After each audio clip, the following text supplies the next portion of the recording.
Hey, Jeff. Yes. Sharon Ann was reading something earlier. In front row, just front row alone,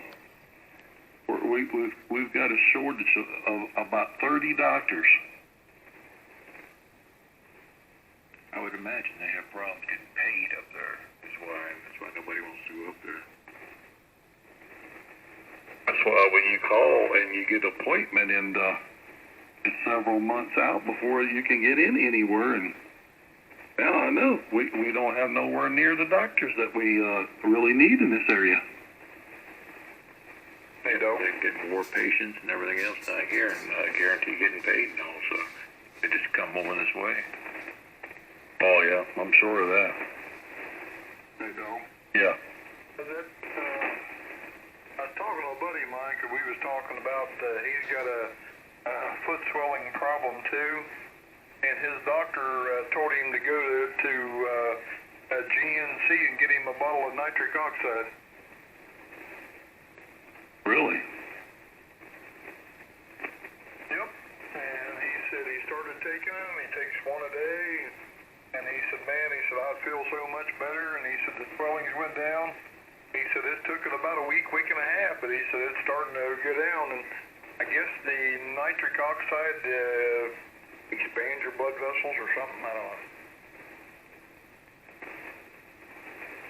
It probably does. Supposed to be for your circulation. That's all he told me. Well, that's a problem that she don't have. Well, he said when he started taking them that because his left foot was swelled up, and I showed him where mine was swelled up, and a couple of little weepos stuff that I had on my leg, and he said, yeah, and he said all that stuff went away. So I don't know whether it has to do with the fluid or I don't know. I have no clue. She's about to find out, because the next 3 days she'll be going, and they'll be setting up some tests and so forth and all like that there, so they should be able to tell her something. That's a good hospital down there. How's she doing with her shoulder there? I haven't been on too much to hear. How's that going?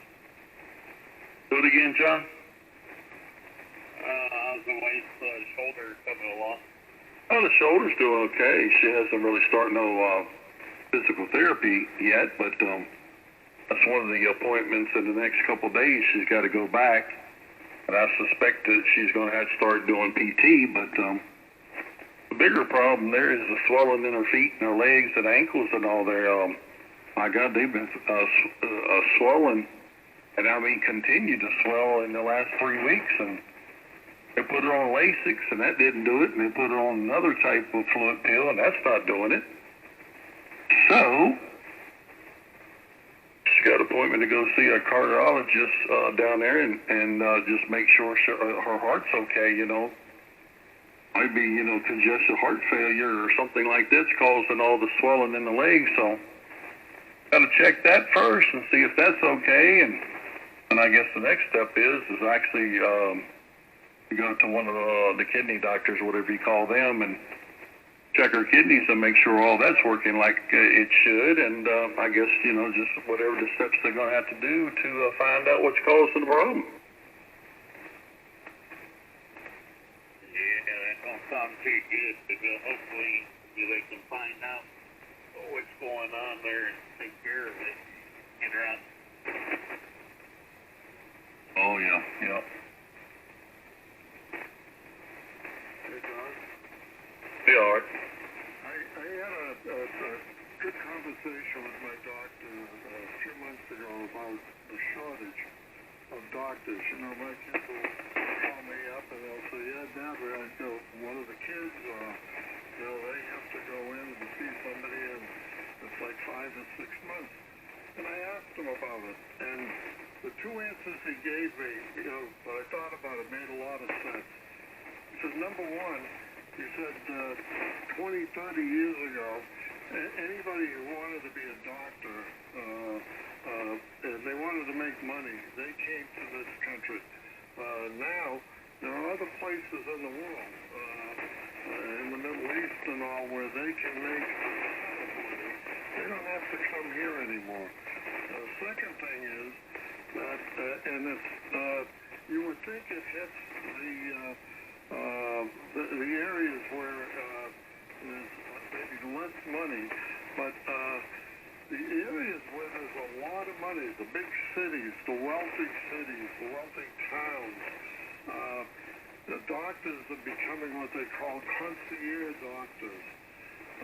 So what you do is you pay the doctor on a regular basis over and above your insurance, and the doctor is able to limit the size of his practice. And in other words, he's basically cherry picking, getting the rich people that can pay him extra money, and that's it. So the concierge name comes in because he's there whenever you want him. Yep, that does make a lot of sense. W4DOG. Usually, WV, sir. Well, the folks in the middle, as usual, getting the shaft. Yep, they sure are now.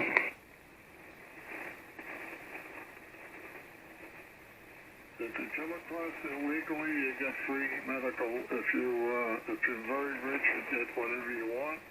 If you're in the middle, you get screwed.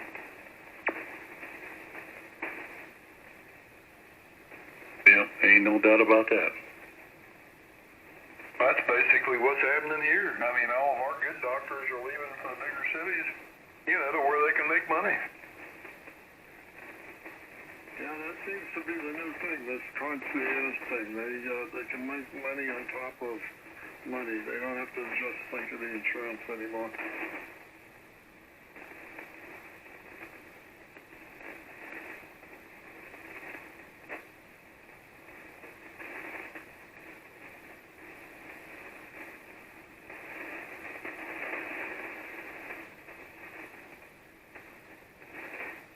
Where you at, Jimmy? We're at 7. Yeah. There he is. I'm here. I'm just reading. Watching the 180-day fiance. No, I'm reading.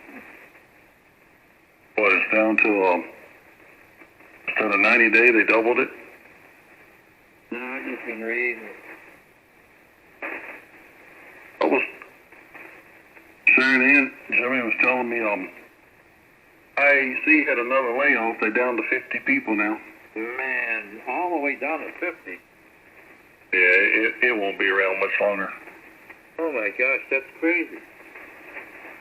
You know, one time when Sharon Ann was working, when everything was just thriving up there and all there, do you know it was over 2,000 people up there working? Really, that many? Wow, 2,000. Over 2,000. Wow. And they're down to 50 people left.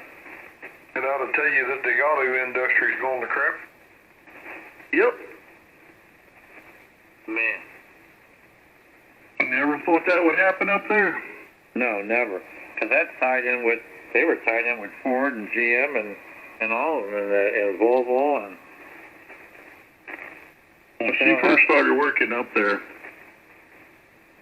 it was like they did about 90% of Ford.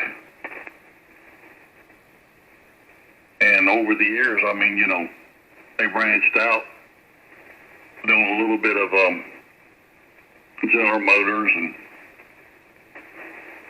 they did the, you know, the Vipers. I mean, they did all kinds of stuff there. Then they even got into the big trucks. And like I say, it was over 2,000 people up there at one time.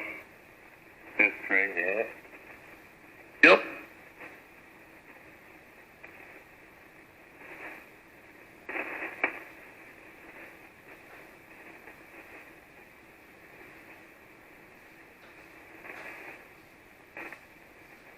God bless America, because we're going to need it. You're not kidding.